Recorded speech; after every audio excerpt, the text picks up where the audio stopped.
Bismillahirrahmanirrahim. Assalamualaikum warahmatullahi wabarakatuh. Innal hamdalillahi nahmaduhu wa nasta'inuhu wa nastaghfiruh wa na'udzu billahi min syururi anfusina wa sayyiati a'malina. May yahdihillahu fala mudhillalah wa may yudlil fala hadiyalah. Wa asyhadu an la ilaha illallah wahdahu la syarikalah wa asyhadu anna Muhammadan abduhu wa rasuluh.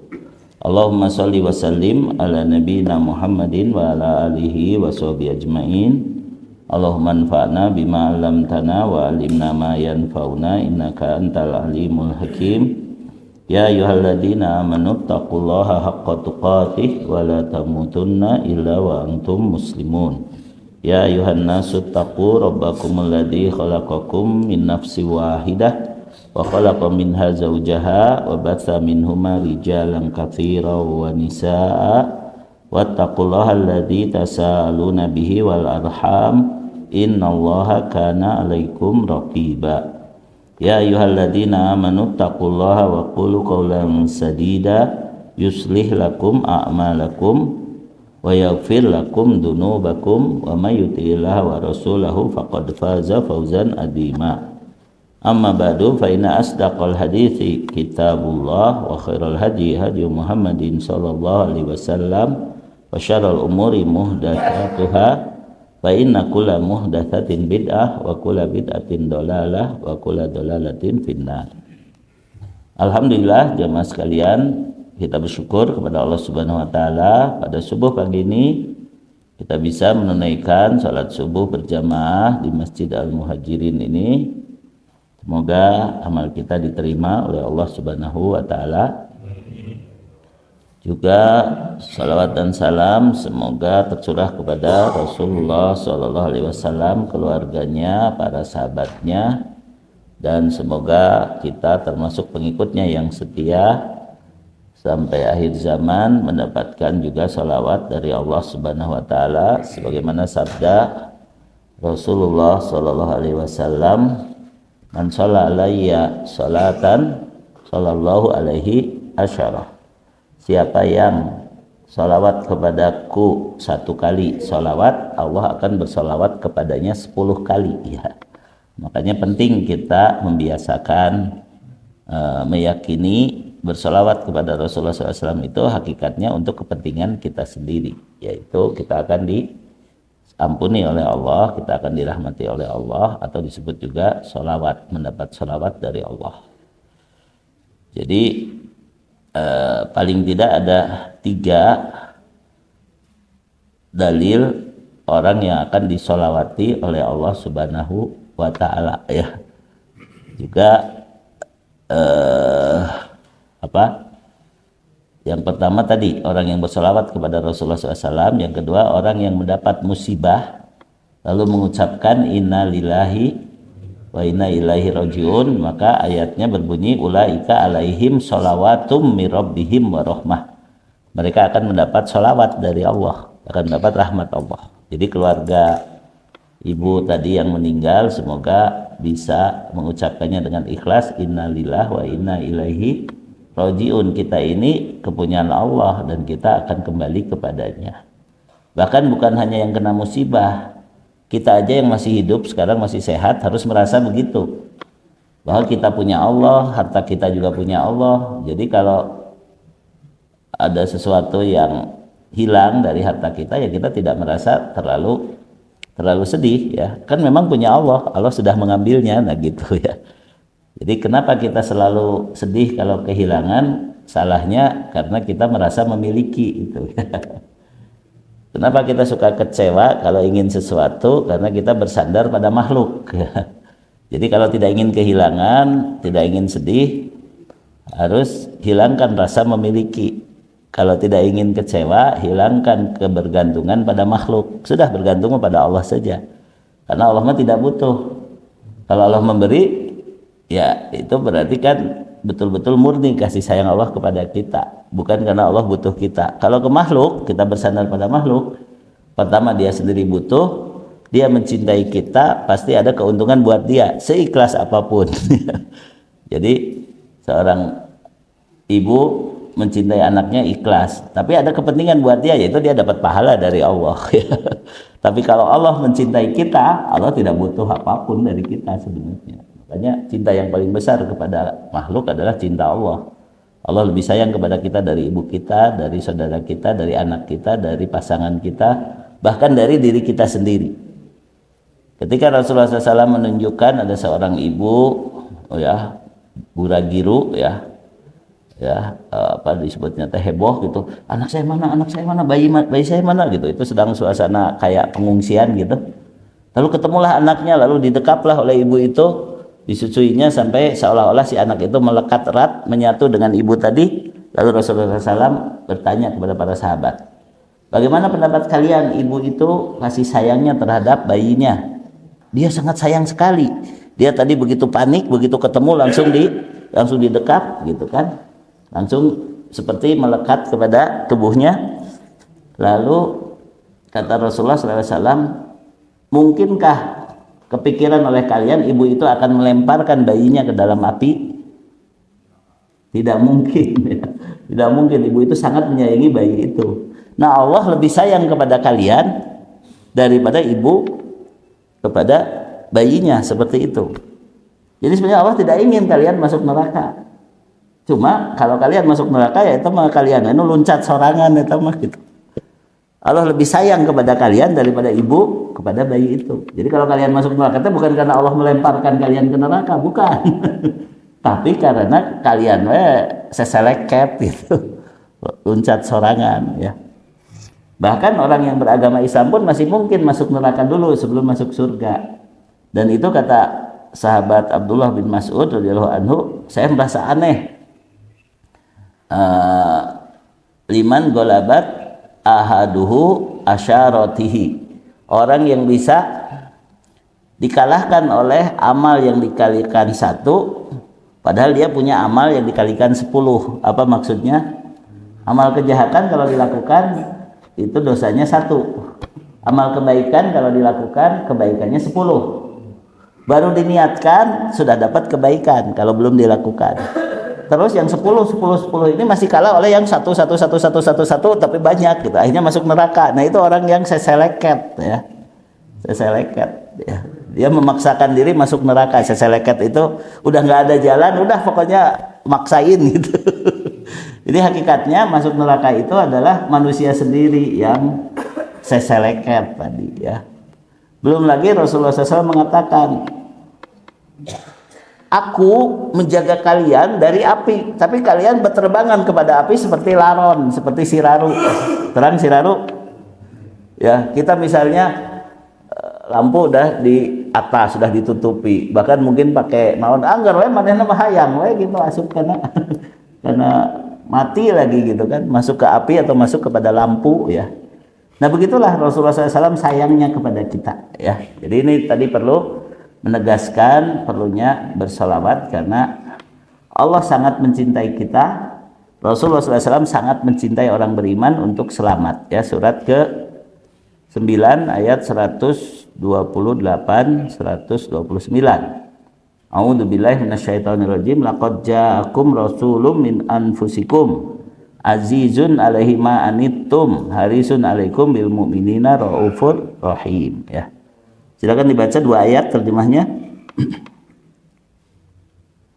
Sungguh telah datang kepadamu seorang rasul dari kaum sendiri. Berat terasa olehnya penderitaan yang telah mengalami. Dia sangat menginginkan keimanan dan keselamatan bagimu, penyantun dan penyayang terhadap orang-orang yang beriman. Maka jika mereka berpaling dari keimanan, maka katakanlah Muhammad, cukuplah Allah bagiku, tidak ada Tuhan selain Dia. Hanya kepadanya aku bertawakal, dan Dia adalah Tuhan yang memiliki arsy atau singgasana yang agung. Ya, jadi perkara iman ini yang sekarang harus diviralkan, harus dipopulerkan ya. Kenapa? Ya karena kemarin keimanan orang-orang Gaza yang bertahan dalam gempuran Yahudi Israel itu membuka hati orang-orang Islam yang tadinya nggak terlalu peduli terhadap agamanya ya, orang-orang yang biasa-biasa saja gitu kan. Sampai ada slogan, kamu nggak perlu jadi muslim untuk membela Palestina, cukup jadi manusia aja. Kalau kamu punya hati, pasti membela mereka. Belum lagi orang-orang barat yang memang mereka merasa mereka itu bermoral, mereka itu logis dan lain sebagainya, akhirnya kagum, kok orang bisa sekuat itu mempertahankan keimanannya. Akhirnya mereka buka Al-Quran ya, di Eropa, di Amerika, di Australia, berbondong-bondong orang masuk Islam karena mereka baca Al-Quran terjemah. Coba baca Al-Quran terjemah bahasa Inggris gitu, berbondong-bondong masuk Islam. Ternyata ini kitab yang membuat kita yakin gitu kan. Nah kita orang Islam masa orek hare-hare masa mau biasa-biasa saja. Saya ceritakan ada seorang Amerika ya, namanya Jerry the Gray. Ketika dia kecil umur 12 atau 13 tahun, lihat di TV orang Palestina sedang berdoa menghadap tembok katanya, padahal sedang sholat ya itu. Lalu sambil menangis, sambil sujud, sambil yakin memohon kepada Tuhannya, lalu dia mengatakan, aku ingin punya keyakinan seperti orang ini. Kalau aku bisa yakin seperti orang ini ya, aku akan beribadah kepada Tuhan gitu kan.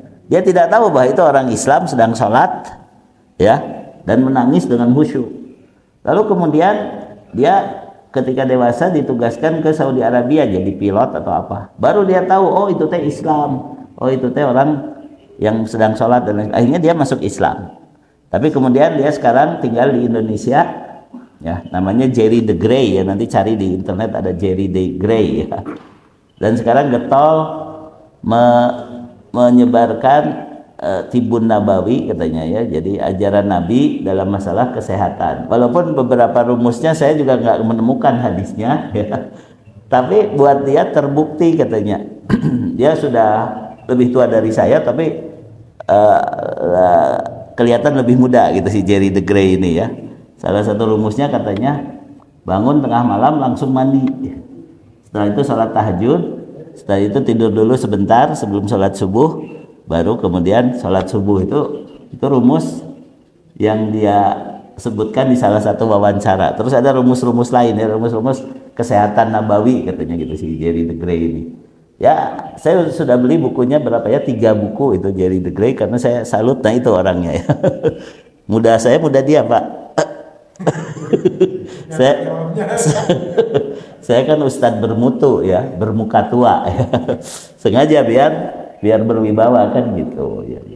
Gimana aja cari positifnya mah Pak, gampang ya. Nah baik, jadi menyebarkan keyakinan, menyebarkan satu akidah yang lurus yaitu tauhid, berpegang pada sunnah, mentaati Rasulullah SAW, itu harus menjadi tujuan seorang muslim agar dia termasuk pengikut Rasulullah SAW ya. Surat ke 12 ayat 108, kewajiban bagi pengikut Rasulullah SAW agar diakui nanti sebagai umatnya di akhirat harus menyatakan ya, inna dina indallahil Islam, harus menyatakan fashhadu bi anna muslimun ya. Jangan malah semua agama sama, semua juga kita menyembah Tuhan dan lain sebagainya. Itu bisa kafir orang ngomong begitu. Seorang muslim itu harus yakin dia harus menyembah Allah saja dan harus punya ilmu yang benar dalam berdakwah, dan dia harus berlepas diri dari kemusyrikan. Qul hadhihi sabili ad'u ilallahi ala basiratin ana wa manittaba'ani wa subhanallahi wa ma ana minal musyrikin. Itu jelas ya, surat ke-12 ayat 108 ya. Silakan. Katakanlah Muhammad, inilah jalanku. Aku dan orang-orang yang mengikutiku mengajak kamu kepada Allah dengan yakin. Maha suci Allah, dan aku tidak termasuk orang-orang musyrik. Jadi itu harus tegas. Kalau kita mau jadi pengikut Nabi harus tegas. Orang kafir masuk neraka, orang musyrik masuk neraka ya. Agama lain tidak diterima oleh Allah, itu harus tegas. Kalau kita mau diakui sebagai pengikut Nabi, karena Nabi menjamin kullu ummati dakhalal jannah, semua umatku akan masuk surga illa man aba, kecuali seseleket tadi. Kecuali yang enggak mau masuk surga. Wa may yaba ya Rasulullah, memang ada umatmu yang enggak mau masuk surga. Jangankan orang Islam, orang kafir juga pada pengen masuk surga. Masa umatmu ada yang enggak mau masuk surga? Man ata'ani dakhalal jannah. Siapa yang taat kepadaku barulah masuk surga. Wa man asani faqad aba. Siapa yang durhaka kepadaku maka dia sama dengan nggak mau masuk surga. Ya, kalau durhaka nggak mau masuk surga berarti masuknya nanti kemana? Ke neraka ya. Jadi durhaka itu ada dua macam. Durhaka yang bersifat total yaitu kemaksiatan yang jatuh kepada kekafiran atau kemusyrikan. Dia mati dalam keadaan itu dia kekal di neraka. Ada durhaka yang bersifat parsial, yaitu durhaka yang terhitung dosa nanti akan menjadi beban timbangan amal keburukan yang tadi dikalikan satu teh ya. Kalikan satu tapi loba-loba teuing sampai akhirnya eleh nu dikalikan 10 kayak gitu. Itu seseleket nanti di dinya ya. Nah, itu surat ke-72 ayat 23. Siapapun yang durhaka kepada Allah dan Rasulnya secara total itu pasti masuk neraka, yaitu tidak mau masuk Islam atau keluar dari Islam, baik terang-terangan murtad atau dia melakukan amal-amalan yang disebut nawaqidul Islam, pembatal keislaman. Nah, makanya perlu belajar akidah, belajar tauhid. Jangan sampai kita merasa aman-aman saja, saya kan KTP-nya sudah Islam, Nabi menjamin orang Islam masuk surga. Iya, tapi akidah kamu bagaimana? Ibadah kamu bagaimana? Hukum yang kamu pegang itu apa? Hukum Nabi bukan kayak begitu. Ya, silakan. Aku hanya menyampaikan peringatan dari Allah dan risalahnya. Dan barang siapa mendurhakai Allah dan Rasulnya, maka sesungguhnya dia akan mendapat azab neraka jahanam. Mereka kekal di dalamnya selama-lamanya. Ya, jadi kalau durhakanya bersifat total, maka dia akan mendapat siksa neraka jahanamnya, kekal di sana selama-lamanya ya.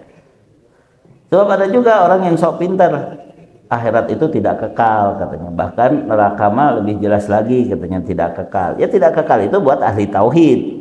Akhirnya masuk surga, maksudnya di surganya mereka kekal juga. Bagi orang kafir, orang musyrik, mereka kekal di neraka. Dengan alasan katanya dalam surat Al-Bayyinah, ketika Allah berfirman tentang neraka, innalladzina kafaru min ahlil kitabi wal musyrikin. Sesungguhnya orang kafir itu terbagi dua, ada kafir ahli kitab, ada kafir musyrikin. Fi nari jahannama khalidina fiha. Mereka ada di dalam neraka jahanam, mereka kekal di dalamnya. Ulaikahum syarrul bariyah. Mereka itulah sejahat-jahat makhluk ya. Allah sudah berfirman begitu, yang namanya kafir baik ahli kitab Yahudi Nasrani maupun musyrikin selain Yahudi dan Nasrani, mereka itu sejahat-jahat makhluk. Kata siapa? Kata Allah. Lalu kita mengatakan ini juga bagus, ini juga baik. Itu kita mau menentang Allah. Kita mau mendurhakai Allah, kayak begitu ya. Ulaikahum syarrul bariyah. Innalladzina amanu wa amilus solihati ulaikahum khairul bariyah. Sedangkan orang-orang yang beriman, yaitu orang-orang Islam yang imannya benar, wa amilus solihat dan melakukan amal keislaman ya.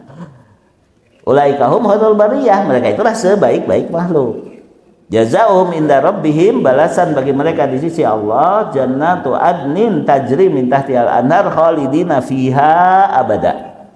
Mereka mendapat balasan di sisi Allah, surga Aden yang mengalir di bawahnya sungai-sungai, mereka kekal di sana selama-lamanya.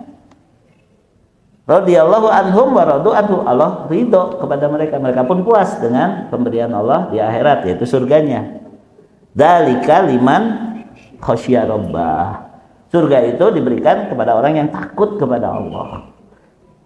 Nah, takut itu ada kata lain yaitu takwa. Dzalikal kitabu la raiba fihi hudal lil muttaqin. Ya, orang yang memang hatinya ada rasa takut, merasa bahwa dia harus mempertanggungjawabkan hidupnya kepada penciptanya, walaupun awal mulanya dia kafir, ketika dia ada rasa takut, ya seperti tadi orang-orang barat yang mendapat hidayah, melihat keteguhan, ketegaran saudara-saudara kita di Gaza, lalu akhirnya membuka Al-Quran, lalu baca Quran, langsung masuk keimanan kepada hatinya, karena dia takut kepada Allah. Sementara orang Islam banyak yang tidak takut kepada Allah, sampai mengatakan di negeri ini ada orang-orang berideologi tertutup, suka berbicara kehidupan setelah fana, kayak pernah kesana aja. Itu orang yang nggak percaya akhirat ngomong begitu ya. Dan pengikutnya pasti begitu semua ya, kalau orang ini masih di dijadikan pimpinan oleh mereka gitu. Nggak percaya akhirat masih didukung, ya. Nggak takut kepada Allah, ya. Ya. Jadi ya kita harus cari pemimpin juga yang takut kepada Allah kan gitu. Yang di sana dia merasa kepemimpinan itu bukan kesenangan tapi amanah. Amanah yang harus ditunaikan dan dia harus memaksimalkan pahala dengan jadi pemimpin dengan cara memimpin dengan cara yang benar, ya. Jadi itu tidak mudah loh, ya, tidak mudah. Ya sebentar lagi ini ada pergantian DKM atau di tempat-tempat lain, ya. Itu sekarang ini diperebutkan kepemimpinan itu hanya untuk memenangkan suara pasangan capres dan cawapres. Kenapa masalah ini saja sampai harus mati-matian pengen diduduki gitu? Karena mereka menganggap dengan jadi pemimpin saya bisa mempengaruhi orang-orang di bawahnya untuk memilih salah satu pasangan. Itu kacau itu. Kepemimpinan itu musibah sebenarnya, ya. Musibah yaitu amanah. Kalau kamu tidak menunaikannya, kamu akan celaka. Itulah ciri orang yang faqih, ya. Dulu pernah saya sampaikan, Rasulullah SAW telah bersabda dalam hadis muttafaq alaih dari Muawiyah radhiyallahu anhu, diriwayatkan oleh Bukhari dan Muslim, may yuridillahu bihi khairan yufaqihu fid din. Siapa yang dikehendaki Allah mendapat kebaikan, yufaqihu fid din. Allah akan membuat dia faqih, mengerti secara mendalam tentang agamanya. Nah, Imam Sufyan bin Uyainah mengatakan, malam yara bala'an nikmatan falaisa bifaqih. Orang yang belum bisa melihat musibah sebagai nikmat, dia bukan orang yang faqih, dia bukan orang yang mengerti agama. Jadi ngaji itu agar kita bisa melihat musibah ini sebenarnya nikmat dari Allah. Kalau kita bersabar, kalau kita beristighfar, kalau kita mengharapkan pahala, kalau kita mengharapkan dihapusnya dosa dengan musibah ini. Imam Wahab bin Al-Munabbih menambahkan, tidak disebut faqih orang yang belum melihat musibahnya sebagai nikmat dan belum melihat nikmatnya sebagai musibah. Dia juga bukan faqih kalau belum melihat nikmat yang dia terima sebagai musibah. Aduh, dapat duit 5 miliar, musibah gitu. Harusnya bisa begitu, ya. Itu bisa begitu. Ini kan sekarang di Jawa Tengah atau di Jawa Timur atau di Jawa Barat juga ada, ya. Jadi pesantren itu didatangin dengan dibawain uang pakai karung, ya. Pakai karung, ya, pakai kresek, ya. Bukan lagi ditransfer. Ya, didatangin samiliar minimal katanya. Kenapa nggak ada yang datang ke saya, ya gitu. Nah, saya tahu itu mah musibah gitu. Jadi kemudian nggak dianggap suaranya dihitung gitu kan. Dan ini kejadiannya banyak. Yang viral memang ada mbah siapa gitu. Ini nih orangnya mumpung lagi sholat nih. Ini saya videokan nih uang yang dibawa ke mbah gitu. Dan itu bukan hanya dia yang dikasih kayak gitu. Coba sekarang Ustadz kalau kompak, ya, dikasih uang itu musibah, ya. Apakah dia mau menggadaikan Islam hanya untuk dapat uang gitu kan? Atau dia sadar bahwa itu musibah, berarti di sini ada kecurangan nih. Kenapa harus ngasih uang kalau dia benar? Kalau benar mah pede aja, nanti juga dipilih kan gitu. Kenapa harus ngasih uang gitu? Seperti barang yang diiklankan. Kalau kita suka kepada suatu merek, terus yang diiklankan adalah misalnya mobil anu, cari yang tidak diiklankan. Karena kalau tidak diiklankan berarti itu udah laku. Kenapa itu diiklankan? Karena belum laku gitu.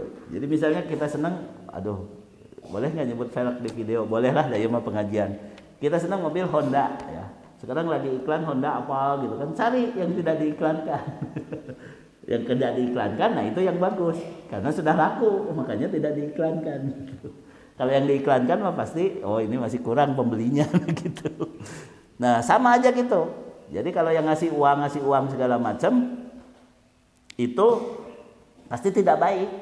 Pasti tidak baik. Kenapa dia harus ngasih uang kalau dia pede? Jadi salah satu indikator pemimpin yang bagus kalau kita pilih, banyak pengikutnya yang sukarela membela, ya. Bikin baligo, bikin apa, Bapak kenal sama orang yang di foto ini? Enggak, saya mah pokoknya ingin membela dia dari uang saya sendiri. Itu banyak sekarang, ya. Makanya kan walaupun ada 3 pasangan capres dan cawapres, Yang dua mah pasti kalah, yang satu pasti menang. Amin ya. Amin. Yang satu pasti menang. Kan gitu kan, betul itu kan nggak mungkin dua presiden, nggak mungkin kan. Yang dua mah pasti kalah, yang satu pasti menang ya. Amin. Ulah kabul, ulah itu mah bidah tuh. Pokoknya doa dijawab kabul gitu. Bidah tuh. Amin doa gitu. Terus macam-macam gitu ya, sampai diganti agama oge gara-gara terlalu fanatik begitu kan, aneh ya. Sampai nggak mau berdoa gara-gara nggak mau baca amin, nanti nggak sholat nggak sholat karena al-fatihah semua diakhiri dengan amin ya gitu. Baik, bab yang akan dibahas adalah bab 2, ucapan dan amalan yang dapat menghapus dan mengurangi tauhid. Ingat, semua umat Nabi dijamin masuk surga kalau tidak terhapus tauhidnya. Kalau tidak batal Islamnya. Kalau memenuhi syarat sebagai muslim ya. Saya pernah sampaikan syarat muslim itu ada 4, TIBA ya. Tauhid, inqiyad, baroah dan dakwah atau ajak ya. Tauhid artinya tidak musyrik, tidak menyekutukan Allah. Karena orang musyrik pasti kekal di neraka ya. Surat keempat ayat 48.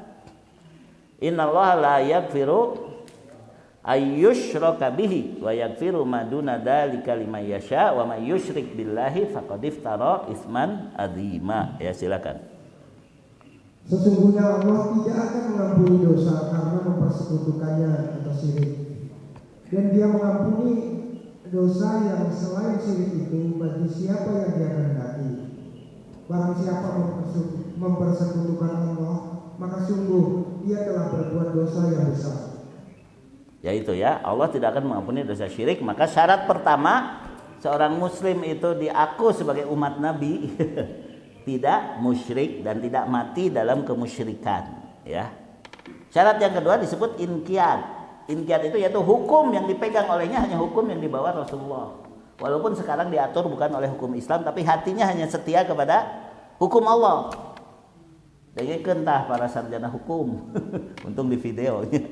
Jangan kalian bangga menjadi pendukung hukum selain hukum Allah. Gitu. Hati-hati gitu kan. Kalau tidak ada inqiyad, tidak ada kesetiaan terhadap hukum yang dibawa Rasul, dicoret tah Islamna. Tidak diaku jadi umat Nabi. Makanya aqimu daulatal Islam fi sudurikum, tegakkan dulu kekuasaan Islam itu di dada kamu, takum lakum ala ardikum, baru bisa tegak di negaramu. Sebenarnya dulu para perintis negara ini sudah mempersiapkan dalam PPKI ya, Panitia Persiapan Kemerdekaan Indonesia, agar umat Islam mau setia kepada hukum Islam. Dan dibuatlah teks proklamasi, yaitu Piagam Jakarta ya. Teks proklamasi itu sebenarnya Piagam Jakarta ya. Tapi entah bagaimana ya, takdir sudah berlaku demikian. Soekarno diculik lalu dicoret-coret, bikin teks proklamasi sendiri. Dan akhirnya mungkin tanggal 18-nya merasa bersalah, ya udah Piagam Jakarta dijadikan mukadimah Undang-Undang Dasar aja, sambil dicoret 7 kata ketuhanan dengan menjalankan syariat Islam bagi pemeluk-pemeluknya. Kenapa itu bisa dicoret? Karena di dada orang Islam belum setia kepada syariat. Dan itu bisa menghilangkan keislamannya di sisi Allah. Orang mah teu meunang. Di sisi Allah, orang yang hatinya lebih suka kepada hukum selain Islam, dicoret itu dari keimanan ya. Surat 4 ayat 65 ya. Fala wa rabbika la yu'minun hatta yuhaqqimuka fima syajara bainahum tsumma la yajidu fi anfusihim harajan mimma qadaita wa yusallimu taslima. Ya, silakan. Maka demi Tuhanmu, mereka tidak beriman sebelum mereka menjadikan engkau Muhammad sebagai hakim dalam perkara yang mereka perselisihkan, sehingga kemudian tidak ada rasa keberatan dalam hati mereka terhadap putusan yang engkau berikan, dan mereka menerima dengan sepenuhnya. Nah, itu 3 tingkatan keridhaan. Raditu billahi robba wa bil islami dina wa Muhammadin sallallahu alaihi wasallam nabiy wa rasulah. Ketika kita mengatakan raditu, itu ada 3 tingkatan. Keridhaan yang pertama disebut Islam, berhukum kepada apa yang dibawa Rasul walaupun masih ada berat, masih ada hoream, masih ada nyeri ya. Contoh kalau untuk laki-laki sholat berjamaah ke masjid, kadang-kadang hoream, tapi dah saya mah muslim, saya mau berangkat aja lah gitu. Kalau bagi perempuan ketika suaminya menikah lagi berat banget, tapi dah itu mah boleh dalam Islam misalnya gitu ya. Yang penting kita akui itu hukum yang dibawa Rasulullah Shallallahu Alaihi Wasallam. Itu namanya Islam, mengamalkan walaupun masih berat, tapi dia berhukumnya kepada hukum Rasul. Yang kedua, sumala yajidu fi anfusihim harajam mimma qadaita. Dia tidak mendapati ada keberatan dalam hatinya, sudah lapang dada, sudah enak. Ya, sholat berjamaah ke masjid sudah nyaman, dengerin pengajian sudah nyaman, bersedekah, berzakat sudah nyaman, ya, sudah tidak ada lagi berat, ya, suami nikah lagi sudah enak. Itu namanya iman. Itu namanya iman. Ya. Yang ketiga adalah ihsan. Kalau ihsan, maka hukum yang dibawa Rasul ini diperjuangkan habis-habisan sampai mengeluarkan harta, mengorbankan jiwa tidak masalah. Ya. Dengan kata lain, ihsan itu identik dengan jihad, ya. Karena apa? Dia mau berkorban, ya. Kalau iman itu tidak ragu dan tidak keberatan. Kalau Islam cukup taat saja. Taat, Allah tidak akan menyanyiakan amalmu. Ngan wayah nangke surgana rada dihandap gitu bungkul gitu. Itu surat ke 49 ayat 14 dan 15, ya. Jadi tingkatan Islam, iman, dan ihsan. Islam yang penting taat. Allah tidak akan menyanyikan amalnya, berarti dia bukan munafik. Dia hatinya masih punya iman, cuma lemah. Tapi dia bukan munafik. Dia taat walaupun agak hoream, agak terpaksa. Tapi dia taat. Dia tidak mau keluar dari hukum Islam. Nah, itu Islam. Yang kedua, iman yaitu tidak ragu-ragu. Tidak ragu-ragu sama dengan tidak keberatan. Yang ketiga ihsan yaitu berjihad dengan harta dan jiwa di jalan Allah. Nah, itulah keimanan yang sempurna, ya. Silakan surat 49 Al-Hujurat ayat 14 dan 15, ya. Orang-orang Arab Badui berkata, kami telah beriman. Katakanlah kepada mereka, kamu belum beriman. Tetapi katakanlah, kami telah tunduk atas Islam, karena iman belum masuk ke dalam hatimu. Dan jika kamu taat kepada Allah dan Rasul-Nya, Dia tidak akan mengurangi sedikit pun pahala amalmu. Sungguh Allah Maha Pengampun, Maha Penyayang.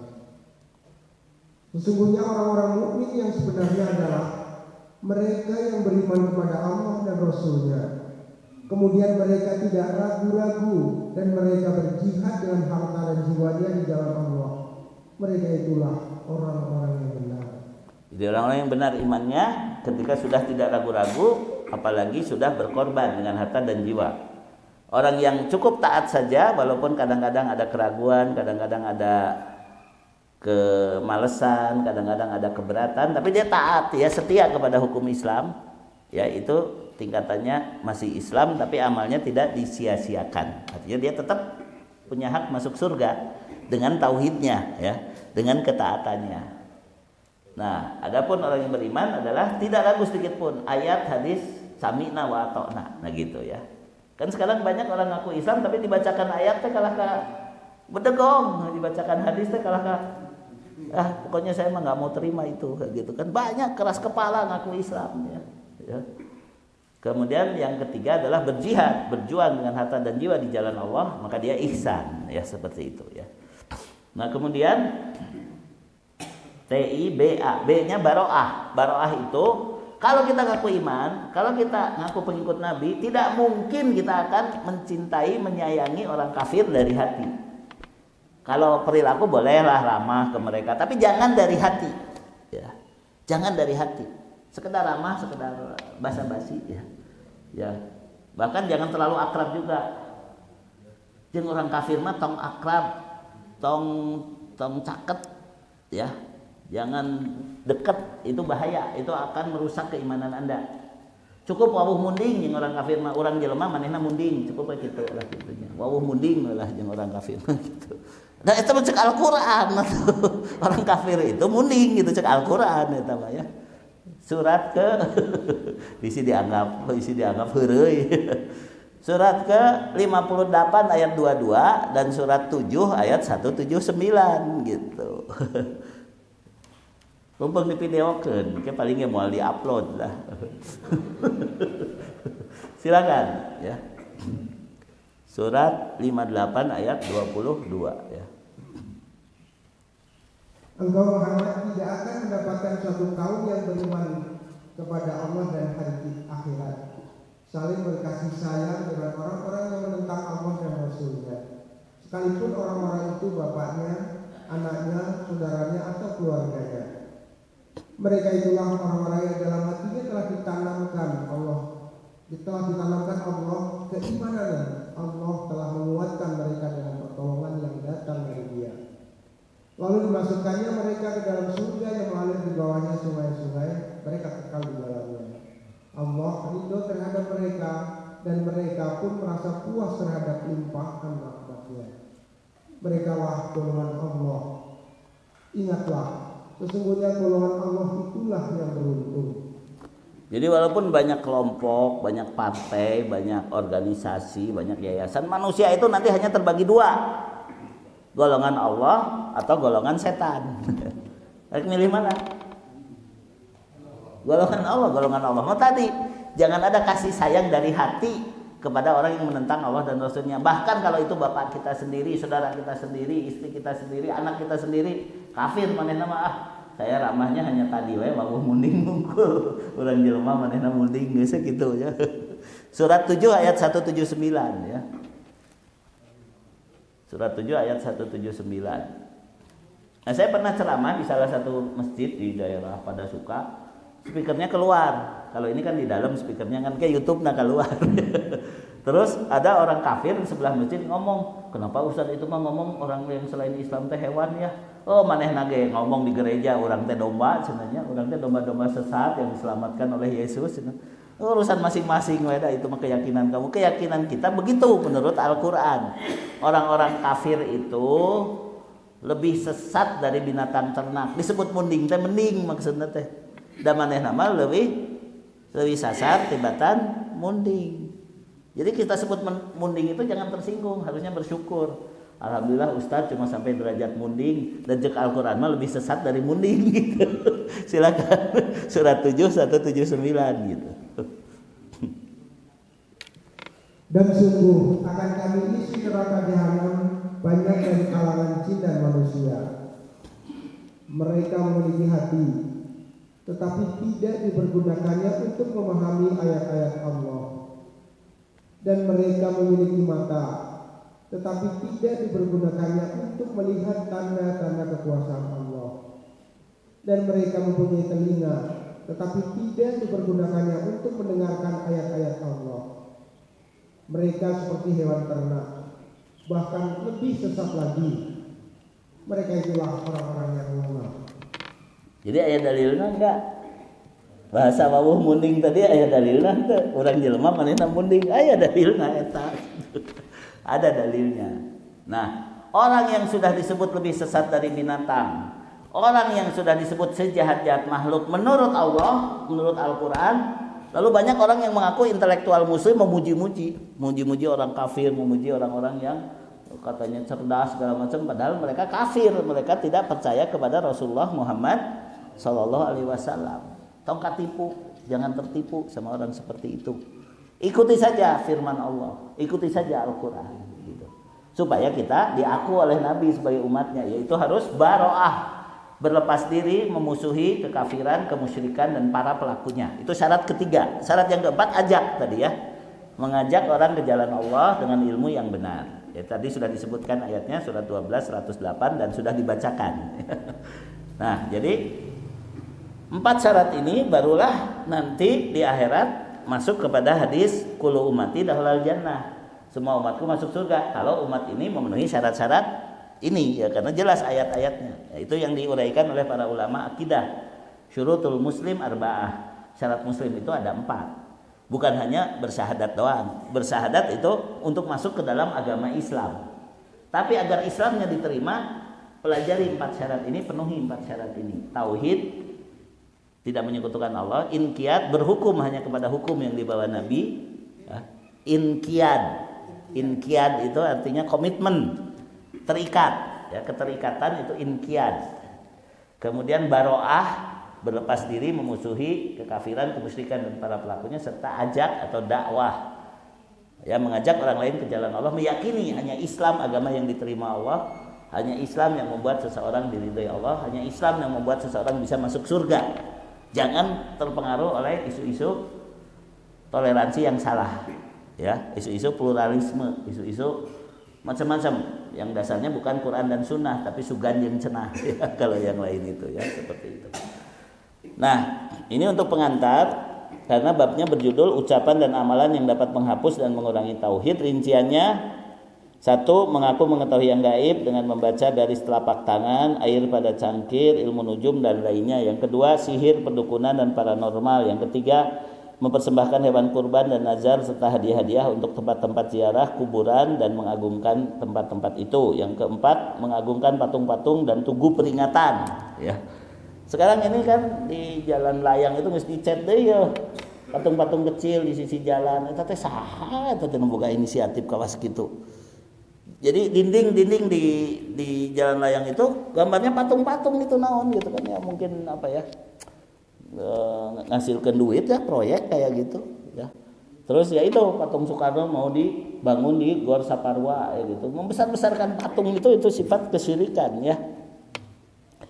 Kemudian yang kelima, memperolok-olokkan agama dan menginjak-injak kehormatan Islam. Yang keenam, berhukum dengan selain hukum yang diturunkan Allah. Yang ketujuh, mengaku memiliki hak membuat syariat serta menetapkan hukum halal dan haram semaunya. Yang kedelapan, bergabung dengan paham-paham ateis dan kelompok-kelompok jahiliyah. Yang kesembilan, berpandangan hidup materialistis.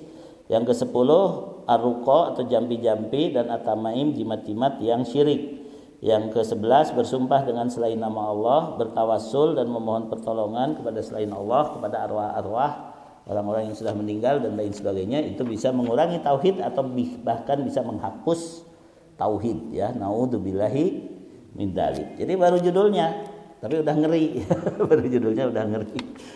Jadi ini bab terakhir dari buku kitab tauhid. Mudah-mudahan nanti kita bisa bahas. Barusan saya kasih pengantar dengan syurutul muslim. Syarat-syarat muslim ada 4 ya, TIBA ya. Tauhid, inqiyad, baroah dan ajab ya. Semoga Allah Subhanahu wa taala membimbing kita untuk selalu setia tadi kepada ajaran Nabi Muhammad SAW, sehingga nanti Rasul yang menjamin kita untuk bisa minum di telaga yang dialiri dari Sungai Kautsar ya. Kemudian dengan minum dari situ sudah pasti kita akan masuk surga, dikarenakan kata Rasulullah SAW, siapa yang minum dari telagaku ini dia tidak akan kehausan selamanya. Jadi orang yang tidak kehausan selamanya hanya ada di surga kan gitu. Jadi belum masuk surga saja kalau kita sudah minum dari telaga itu, wah alhamdulillah menang antrian bisa minum gitu ya. Jangan sibuk teh antri sembako, antri apa namanya? BLT gitu ya, tahu itu sibuk teh. Berarti akidah digadaikan kan gitu ya. Antri nanti di telaga Nabi di akhirat, yaitu di Al-Kautsar. Tong nepikeun disieukkeun. Aya nu disieukkeun ada. Kata Rasulullah SAW, ya Allah, itu umatku di mukanya ada tanda wudu, di dahinya ada tanda sujud. Kenapa engkau usir dari telagaku? Kata Allah, hei Muhammad, ketika engkau wafat, engkau tidak tahu mereka bikin keyakinan dan ajaran yang bukan engkau ajarkan. Maka Nabi langsung marah. Suhkon, sia-sia kalau gitu mah. Enggak usah malaikat yang ngusir, saya juga akan ngusir orang yang begitu mah. Kamu ngaku umatku tadi tidak puas dengan ajaranku, udah kan itu sia, ilit kan itu.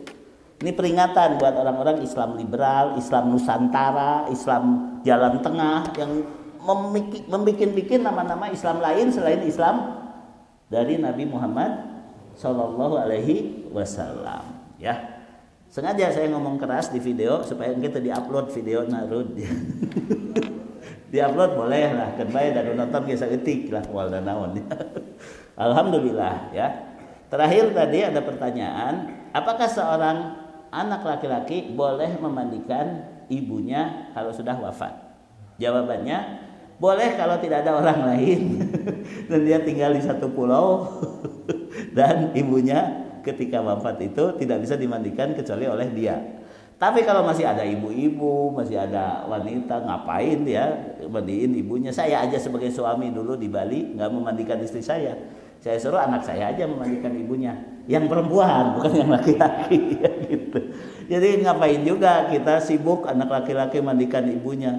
Masih ada orang lain kok gitu. Geus jawabanna. Suruh aja ibu-ibu yang memandikan, selesai gitu kan. Gitu ya.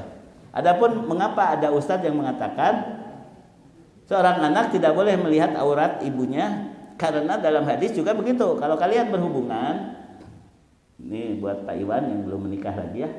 Kalau kalian berhubungan jangan sampai anak kita melihat ya. Anak kita harus di ruangan lain atau harus tidak melihat gitu. Jadi intinya sama juga. Wanita juga sebenarnya jangan sampai melihat aurat wanita yang dimandikan. Jadi ibu-ibu nanti yang memandikan tolong dikasih kain itu.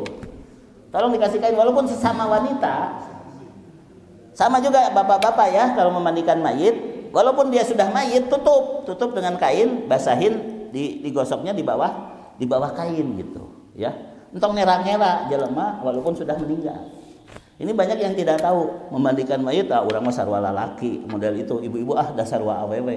Tetap pakai kain basahan, tetap ditutup ya. Jadi anak laki-lakinya nggak boleh melihat, bahkan ibu-ibu yang sesama wanita pun nggak boleh melihat. Jadi tetap di tubuhnya ditutup, tapi di basahan kainnya tetap aja dibasihin seperti biasa. Tapi ketika dibersihin itu jangan dibukakan gitu, kabeh bisa ningali gitu.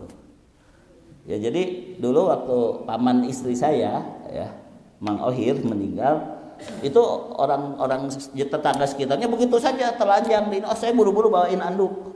Jadi keluarganya berterima kasih. Nuhun cenah. Banyak yang nggak ngerti gitu.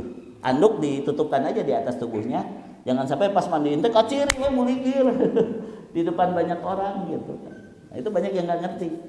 Mandi itu harus pakai basahan ketika dimandikannya di depan banyak orang, ketika memandikan banyak orang gitu. Hati-hati ya, itu hal-hal yang seperti sederhana, geus maut ieu, walaupun mati jangan kita permalukan dia. Berarti sebaliknya juga begitu, kalau yang meninggal itu ayahnya, anak perempuannya juga tidak. Iya, termasuk kalau anak perempuannya meninggal, ayahnya jangan memandikan. Gitu. Ya, apalagi masih ada orang lain. Jadi jawaban saya tadi apa? Boleh tidak boleh kalau nggak ada orang lain. Bukan tidak boleh juga ya. Boleh mudah-mudahan lain. Gitu. Tapi kalau udah ada yang lain ya udahlah. Bahkan suami kepada istri itu udah jelas bolehnya, kata Rasul. Suami ke istri sudah jelas bolehnya memandikan. Tapi kalau ada orang lain ya sudah sama orang lain aja gitu. Iya, perempuan maksudnya. Perempuan ke perempuan lagi, laki-laki ke laki-laki lagi gitu. Kalau ada orang lain. Tapi kalau cukup sendirian yang memandikan, suami boleh memandikan istrinya atau istri boleh memandikan suaminya. Adapun anak laki-laki ke ibu atau anak perempuan ke bapak atau bapak ke anak perempuan atau ibu ke anak laki-laki itu memang tidak disarankan ketika masih ada yang lain. Boleh itu kalau apa?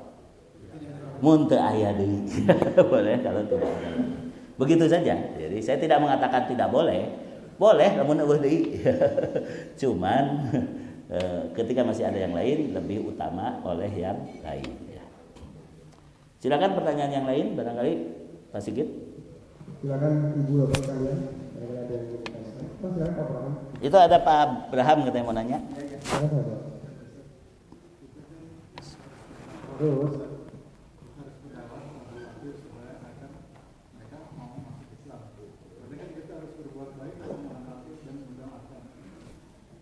Ulangi pertanyaannya supaya masuk video katanya. Terima kasih Pak Ustaz. Kita kan satu sisi harus berdakwah, terutama mengikat orang kafir supaya mau masuk ke Islam. Tapi kan otomatis kita harus berbuat baik ke orang kafir dan harus mendoakan orang kafir supaya mau masuk Islam. Nah, padahal di satu sisi kita harus benar-benar membenci orang kafir. Jadi kira-kira gimana teknisnya supaya itu bisa berjalan dengan baik. Makanya tadi saya tekankan, membenci itu dari hati. Adapun perilaku tergantung kebutuhan. Kita ramah ke mereka dalam rangka mendakwahi mereka. Kita tidak menyerang mereka karena mereka pun bersikap adil kepada kita. Tapi dalam hati tetap jangan anggap mereka itu baik. Itu tadi, seninya adalah hati kita jangan terpengaruh oleh kebaikan mereka. Kita hanya ingin mendakwahi, kita hanya ingin menunjukkan Islam itu baik begitu ya. Dan kita wajib mendakwahi mereka. Itu satu sisi. Sisi lain, Dakwah itu ada dua macam, basyira wa nadhira. Rasul diutus untuk memberi kabar gembira, kamu kalau beriman masuk surga loh, kamu kalau mentaati hukum Islam tentram loh masyarakat dan lain sebagainya. Tapi kalau kamu tidak beriman, kamu masuk neraka. Kalau kamu tidak mengikuti hukum Islam, kamu pasti kacau balau, kamu pasti celaka. Jadi ada unsur membaiki, ada unsur juga mengancam tapi tidak memaksa. Basyira wa nadhira. Permasalahannya sekarang saling menyalahkan. Dai-dai yang lemah lembut mengatakan dia mah keras, dai-dai yang keras mengatakan dia mah lembut gitu kan, dia mah lemah gitu. Dua-duanya ada pada diri Rasul. Basyira wa nadhira, memberi kabar gembira dan memberi peringatan. Kenapa Nabi Musa minta Nabi Harun sebagai pendampingnya? Karena Nabi Musa punya pembawaan keras. Saya ingin pendamping saya ini ngomong lemah lembut, bisa mengendalikan kekerasan saya. Jadi tidak cukup hanya lemah lembut saja, Pak. Harus ada kekerasan. Temikir lamun dilembutkeun terus malah carutak kayaknya orang kafir di negeri kita mah. Gede hulu carutak gitu. Gara-gara Islam kan harus damai, Islam kan harus lemah lembut. Tidak selalu. Kalau kamu dikasih hati merogoh jantung, ya kita harus keras gitu. Ya kan dikasih hati merogoh jantung mereka mah. Setelah itu dicoretnya syariat Islam dan lain sebagainya. Akhirnya mereka merasa menang, akhirnya minta segala macam. Akhirnya orang kafir jadi menteri segala urusan kan kemarin juga ya. Masa pemerintahan yang itu mau didukung lagi? Orang kafir menguasai banyak keputusan strategis di negara ini. Masa mau didukung lagi? Ya. Walaupun yang berikutnya belum tentu juga, kita nggak tahu ya. Hanya yang jelas sudah pasti memenang mangan hiji ya. Mau tilu mau. Ada 3 peserta, yang 2 pasti kalah, yang hiji pasti menang. Amin. Ya pasti, mau mungkin itu. Kecuali ya sekarang ada juga teman-teman yang disebutnya disebutnya nggak tahan gitu, pengen cepet-cepet udah di impeachment aja, diturunkan aja. Ini banyak pelanggaran nih pemerintahan sekarang, sampai MK aja bisa dikibulin, sampai syarat presiden udah diturunin. Kalau diturunin sekarang nanti malah tidak terjadi tidak terjadi pemilunya, malah jadi alasan buat mereka. Ada banyak skenario yang mereka bikin, kecurangan untuk tidak yang baik jadi menang gitu kan. Padahal kita ingin yang baik jadi menang ya. Amin. Kembali ke itu. Banyak kecurangan yang dibikin gitu ya. Nah, jadi betul kata Pak Abraham, kita mendoakan agar mereka dapat hidayah, boleh ya. Kita juga berakhlak baik kepada mereka agar mereka terdakwahi, boleh. Tapi kadang-kadang kita harus mengingatkan. Kadang-kadang kita harus keras ya. Ingat kisah Jojon dengan Cahyono ya. Waktu habis tampil lawak, Jojon, Cahyono dengan UU makan sore gitu ya bersama, terus ngobrol. Cahyono ngomong, "Jon, saya itu dengan kamu sudah lebih dari keluarga. Kita merasakan manis pahitnya tampil di panggung, kadang-kadang tidak dikongkosin, kadang-kadang ongkosnya juga nggak cukup. Sekarang alhamdulillah bisa makan enak bareng. Saya ingin terus Jon dengan kamu, saya nggak mau pisah gitu." Terus kata Haji Jojon, "No, iya betul sama, saya juga merasa kamu teh keluarga ya.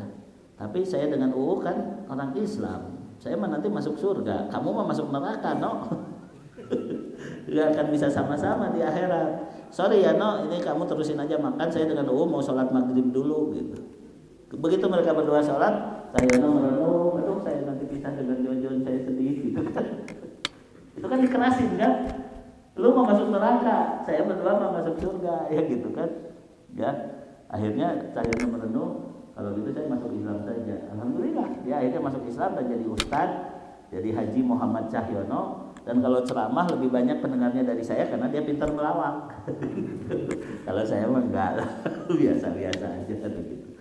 Kadang-kadang harus dikerasin, Pak. Bagaimana kisah masuk Islamnya Deddy Kobuzer? Itu Gus siapa sih yang ngomong Islamnya itu? Gus Miftah ya. Gus Miftah ngomong, "Saya sedang makan-makan di rumah orang kafir." Dia ngomong gitu di video.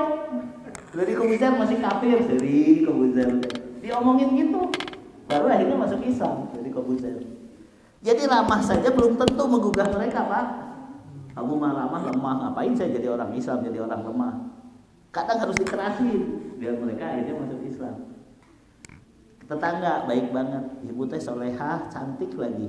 Kalau dalam Islam mah sudah jadi bidadari surga. Sayang ibu kafir, yang ibu Kristen, masuk Islam deh biar masuk surga ya gitu. Ramah kita tapi ngomongnya keras gitu. Ibu walaupun cantik, baik, sekarang masuk neraka bu gitu. Harus digituin kadang-kadang biar masuk Islam gitu. Ada lagi seorang dokter, dia 20 tahun di Amerika. Ada seorang anak di Saudi sakit yang obatnya itu tidak bisa didapat di Saudi, akhirnya dikirim ke Amerika. Setelah itu karena dia anak Saudi, yang dipanggil dokter perempuan ini, anak itu punya syarat, dokternya harus perempuan, dokternya harus Islam. Lalu setelah itu si anak tadi nanya, kif tatakalimina bilugatil arabiyah, bagaimana kamu bisa berbicara bahasa Arab? Ya, anak di Saudi ya. Saya pernah tinggal di Saudi 20 tahun, kata si dokter tadi. Inte muslimah, kamu muslimah bukan? Ya, belum katanya. Lama, belum. Tapi kamu lancar bahasa Arabnya? Iya, 20 tahun di Saudi gitu. Keluar semua, saya ceramahin dulu dokter ini gitu. Ceramahin sampai nangis-nangis, sampai akhirnya dokter itu keluar, anak kamu membuat saya tadi bersyahadat. Saya sebenarnya nunggu begitu waktu di Saudi, nggak ada yang ngajak saya masuk Islam. Sekarang saya masuk Islam karena anak kamu. Anak kamu kan punya syarat, dokternya harus wanita dan dokternya harus Islam. Jadi akhirnya diislamkan dulu dokternya. Walaupun dalam kisah itu anak itu kemudian meninggal dunia, tapi luar biasa. Orang yang nggak pernah didakwahi selama 20 tahun di Saudi, ya Pak. Tiba-tiba dia masuk Islam karena didakwahi oleh anak tadi di Amerika, di negaranya. Ya gitulah hidayah mah kita nggak tahu. Hidayah mah kita nggak tahu. Jadi jangan ngatur Allah lah. Kita harus baik-baik ke orang kafir biar masuk Islam. Tidak selalu mereka bisa masuk Islam karena kebaikan kita. Bisa jadi karena kita tegas, ya. Bisa jadi karena kita mengingatkan, ya. Jadi ada basyiron, ada nadiron.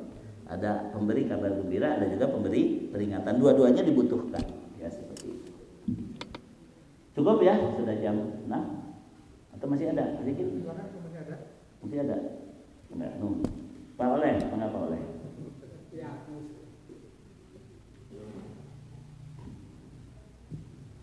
Terima kasih.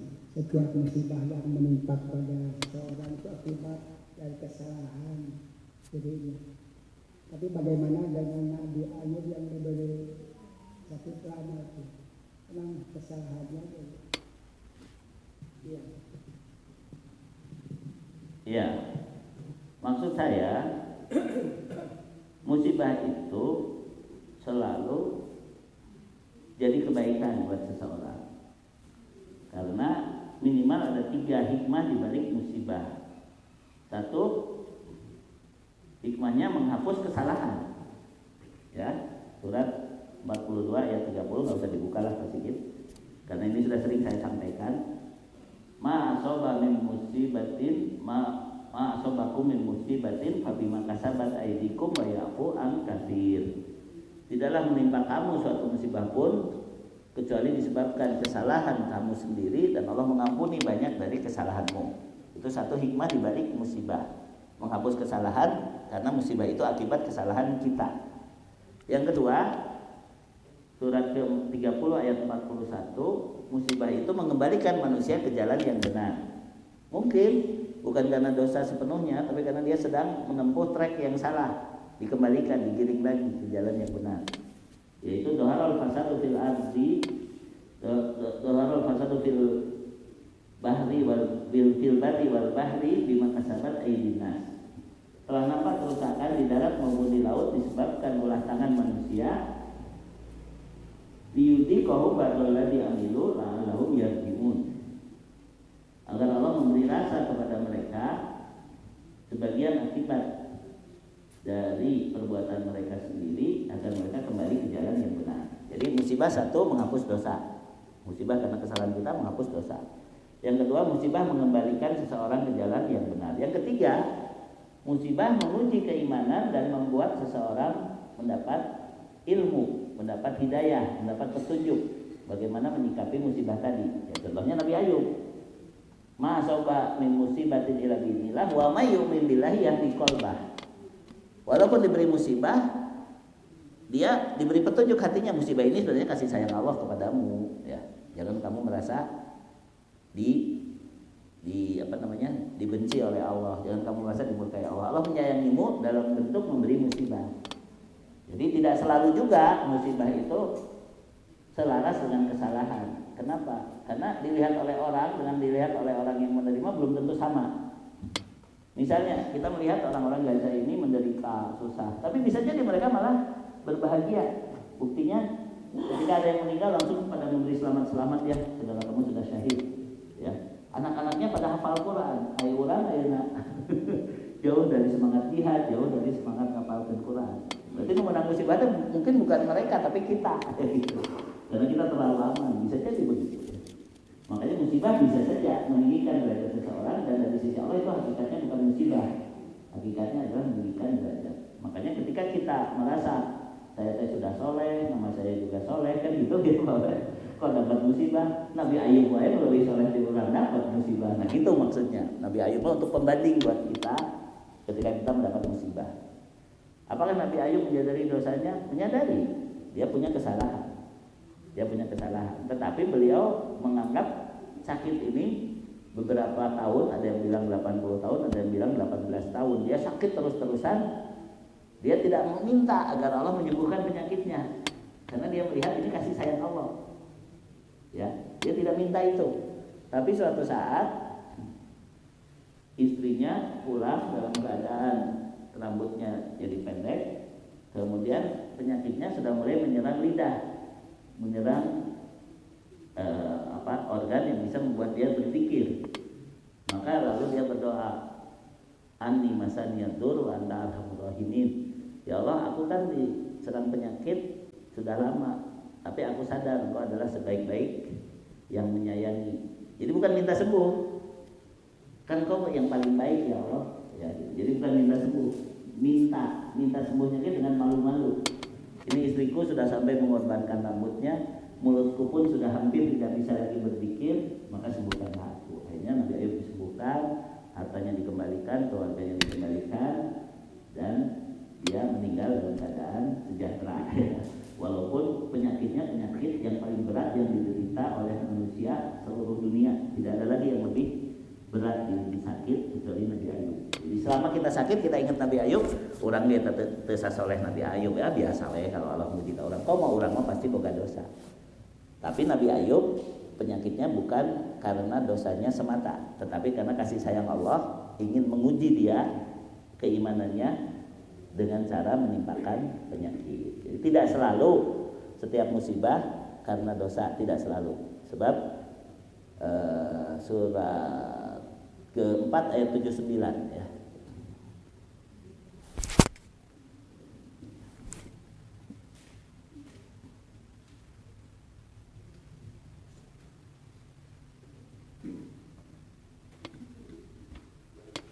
Kebajikan apapun yang kamu peroleh adalah dari sisi Allah, dan keburukan apapun yang menimpamu itu dari kesalahan dirimu sendiri. Kami mengutusmu Muhammad menjadi Rasul kepada seluruh manusia, dan cukuplah Allah yang menjadi saksi. Jadi redaksi aslinya, ma asabaka min hasanatin fa min Allah, wa ma asabaka min sayyi'atin fa min nafsik. Itu bukan selalu dosa. Min nafsik itu bisa saja kamu betul tidak berdosa, tapi kamu salah sangka kepada Allah.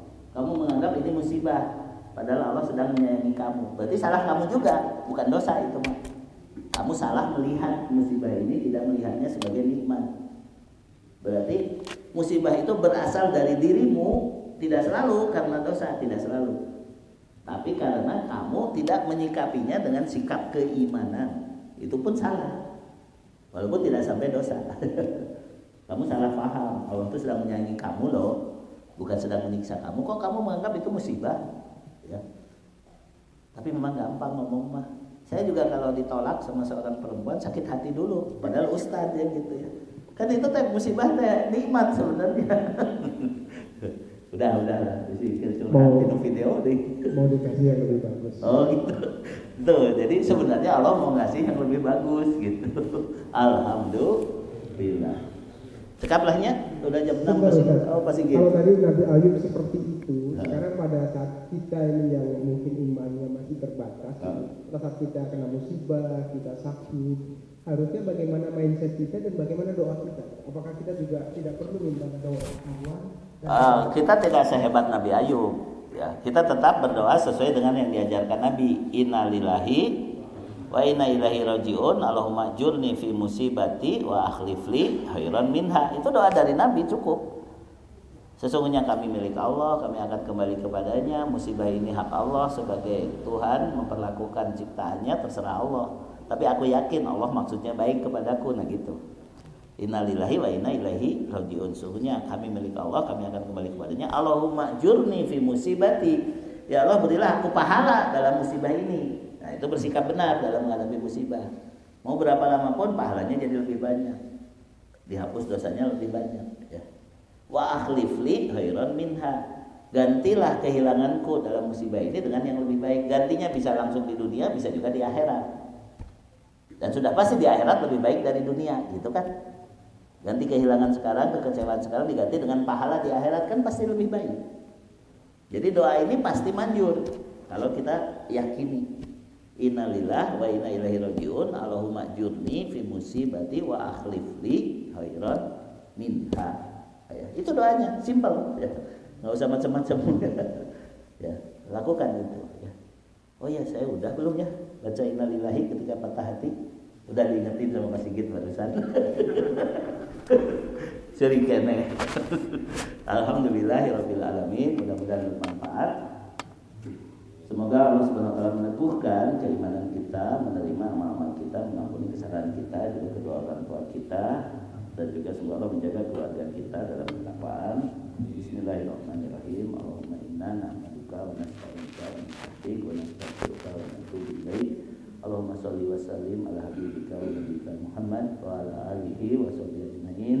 Rabbana la tuzigh qulubana ba'da idh hadaitana wa hab lana min ladunka rahmah innaka antal wahhab. Allahumma inna nas'aluka husnal khatimah wa na'udzubika min su'il khatimah. Allahumma inna nas'aluka ridhaka wal jannah wa na'udzubika min sakhatika wan nar. Rabbana hab lana min azwajina wa dzurriyyatina qurrata a'yun waj'alna lil muttaqina imama. Rabbana ighfir lana wa liwalidina warhamhuma kama rabbayana shighara. Rabbana ighfir lana dzunubana wa israfana fi amrina wa tsabbit aqdamana wansurna 'alal qaumil kafirin. Allahumma ansur ikhwanana al-mustad'afina minal muslimina fi Palestin wa fi kulli makan. Allahumma ansur ikhwanana al-mujahidina fi sabilika fi Palestin wa fi kulli makan. Rabbana taqabbal minna innaka antas samiul alim wa tub alaina innaka antat tawwabur rahim. Rabbana atina fid dunya hasanah wa fil akhirati hasanah wa qina adzabannar. Amin ya rabbal alamin. Subhana rabbika rabbil izzati amma yasifun wa salamun alal mursalin walhamdulillah.